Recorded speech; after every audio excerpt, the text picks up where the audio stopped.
Folks, we are on my claims out near Wickenburg. This is a Ham Steak Productions, as I renamed my page on YouTube. We got into a little area today that I never been to. We got a quartz vein coming down here through the rhyolite. A little bit of mica on there. We're in shade right now underneath the cloud cover, so you can't really see the shine of it. But it comes through here.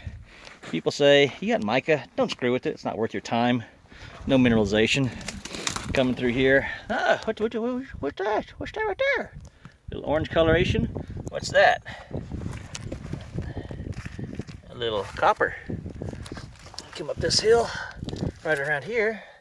What do we got? We got great looking limonite. We got great looking oxidation. Not oxidation, I'm gone stupid. Good copper right there. It's chrysocolla. We've got fantastic all the way through here underneath this tree branch that I didn't even look at until right now. Look at that. All good copper deposit. Possibly gold in there as well. All up through there. Coming up that hill, goes up there. We're going to walk down a little bit here, a couple feet. This is what we saw when we first came down. Was this big monster.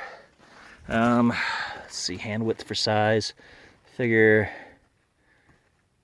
8 inches, 8 to 9, maybe moving up to close to a foot up there. Comes down around through here, back out and around. So it kind of comes at an angle. We got more mineralization right here inside that rock, but we got multiple shoots coming out here through this rock. So even though people say mica sometimes isn't an indicator of any mineralization, that you shouldn't bother with it, don't listen. The times they're gold sometime here with the other stuff, the minerals. You'll know the things you find in the rocks that you make your money.